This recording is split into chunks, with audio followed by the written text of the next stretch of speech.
Bonjour, dans cette nouvelle vidéo, nous allons parler d'homosexualité dans le contexte de la spiritualité. Namasté Swami. Namasté Bhanta. Alors, il semblerait que homosexualité et spiritualité, en tout cas religion, ne fassent pas du tout bon ménage. La plupart des religions condamnent l'homosexualité, considèrent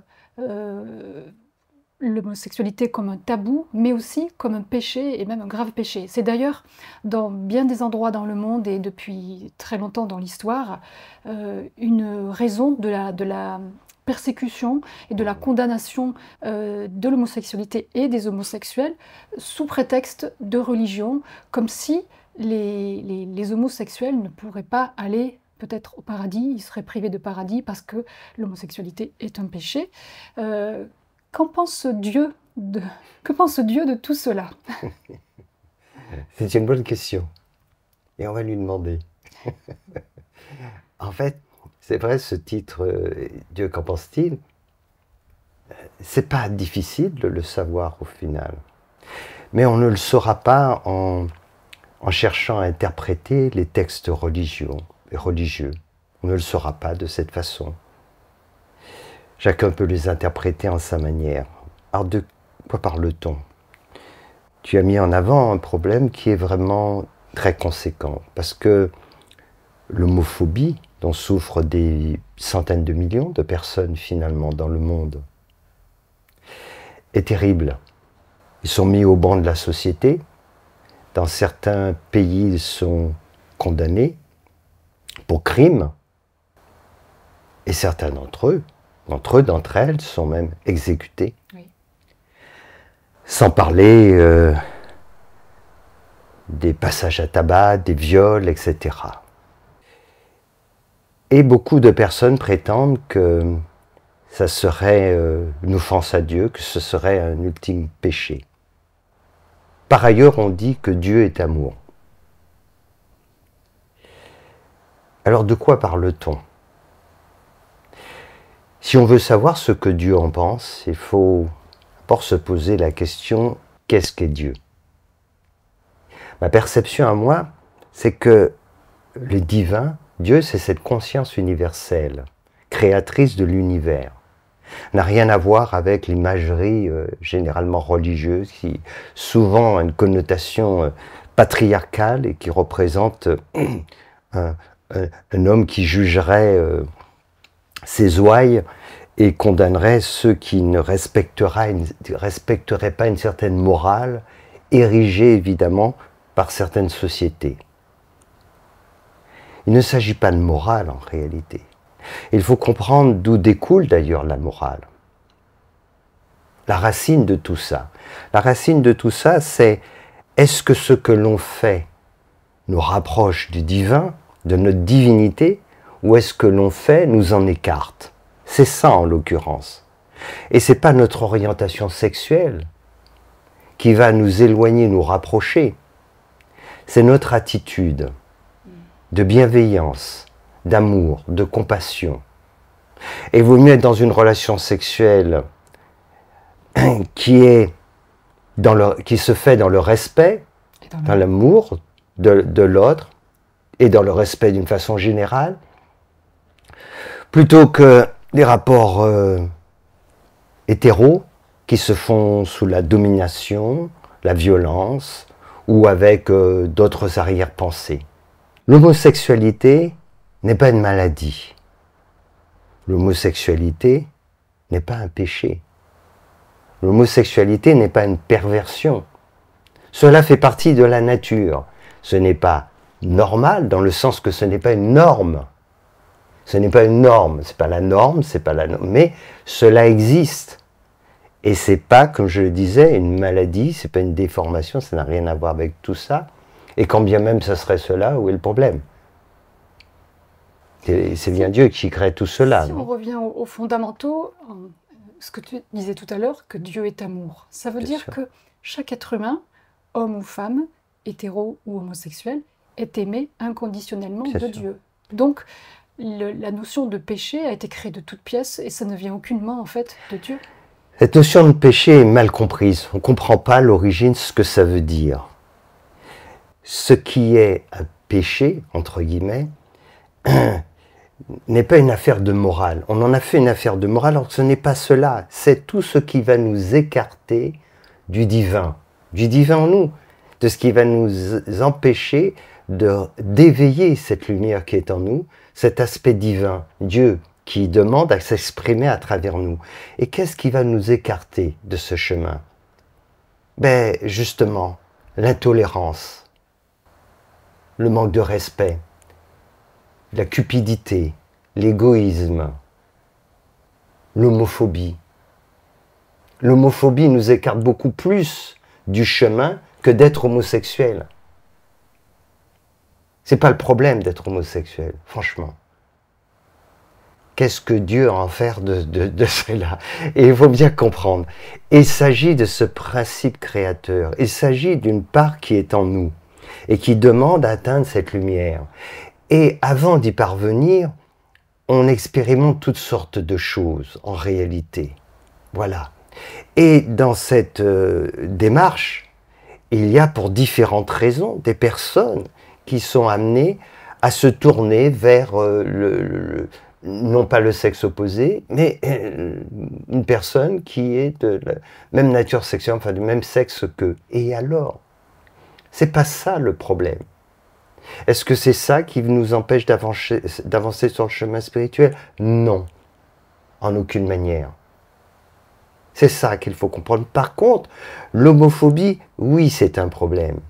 C'est un problème parce que ça entretient cette nature inférieure humaine qui est la détestation de l'autre, qui est le jugement, qui est la violence. Et tout cela nous empêche de nous élever en conscience. C'est ça le péché. C'est ça en réalité. Mais il ne faut pas le voir sous l'angle de la morale. Il faut le comprendre sous l'angle de ce qui va favoriser ou pas notre élévation spirituelle.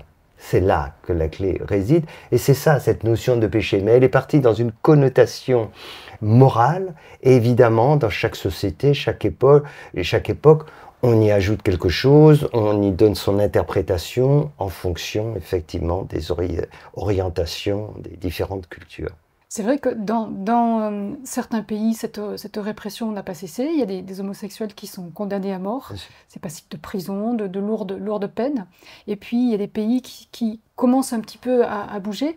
C'est le cas de l'Inde il y a peu de temps, hein, c'est quelques mois, à peine quelques années, je ne me souviens plus exactement, mais que l'homosexualité a été dépénalisée.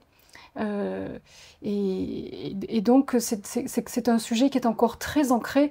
D'où vient en fait cette homophobie? Alors, dans l'homophobie, il y a l'homophobie, c'est cette peur de l'homosexualité. Qu'est-ce qui génère autant de haine et de violence de toutes sortes, hein, puisqu'elles sont verbales, elles sont physiques, ce sont toutes sortes de discriminations vis-à-vis de la communauté homosexuelle? Il y a plusieurs aspects, hein.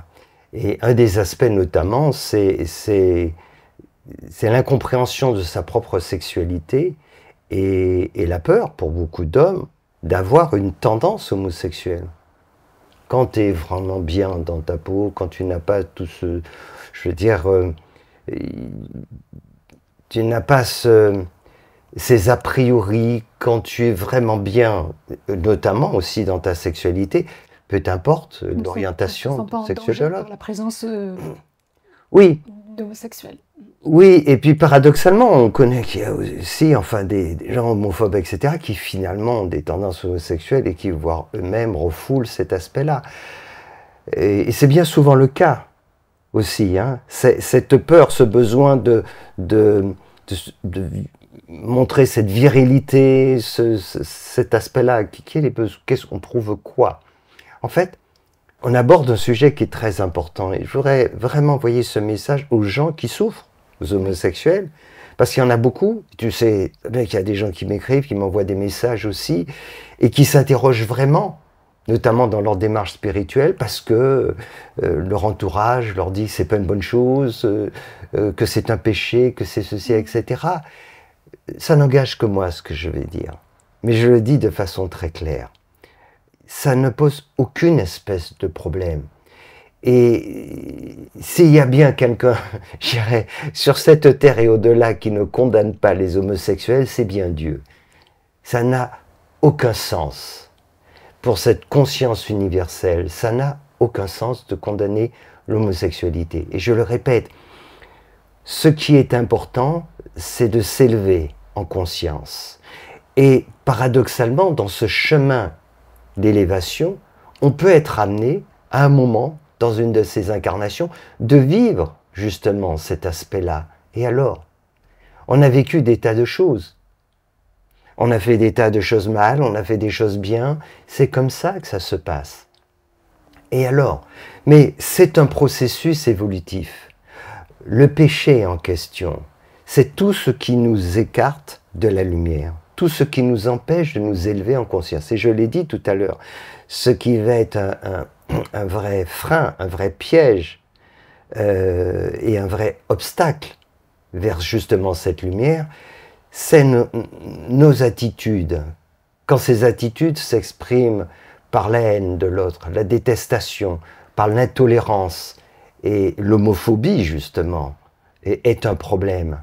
Donc c'est plutôt ça qu'il faut avoir à l'esprit.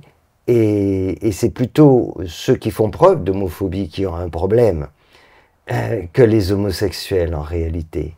Si on doit considérer cet aspect du péché tel que j'en parle. Voilà.